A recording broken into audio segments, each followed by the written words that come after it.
Bonjour à toutes, bonjour à tous.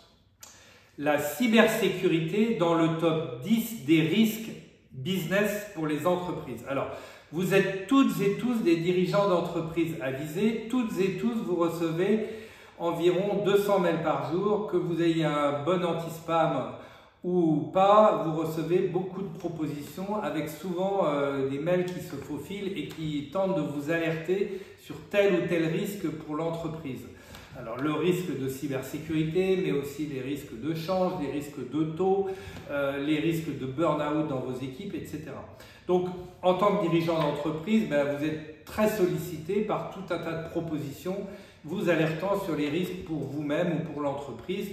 Et évidemment, les gens qui vous alertent sur ces risques-là, eh bien, ils ont quelque chose à vendre en général, sinon ils ne feraient pas l'effort de vous envoyer des mails.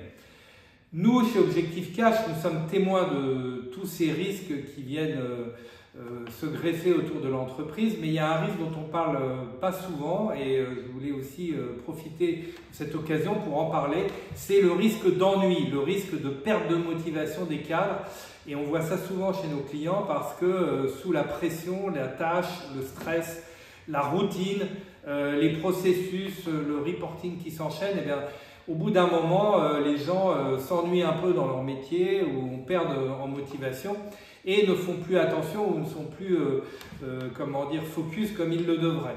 Donc on voit ça souvent dans les entreprises, eh bien, une perte d'attention liée à l'ennui, à la répétition des tâches à l'infini. Alors évidemment, on ne peut pas fonctionner sans processus dans l'entreprise, c'est la responsabilité du top management de mettre en place des processus normés justement pour canaliser et faire attention et se prémunir contre des risques.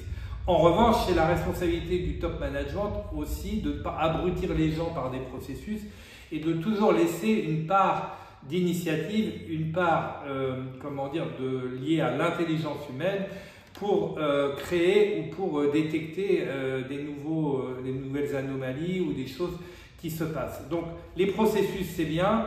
Attention au risque d'ennui dans les services financiers, reporting, comptabilité. Et puis toujours veiller à ce que les entreprises privilégient l'intelligence humaine, la créativité, l'attention des collaborateurs.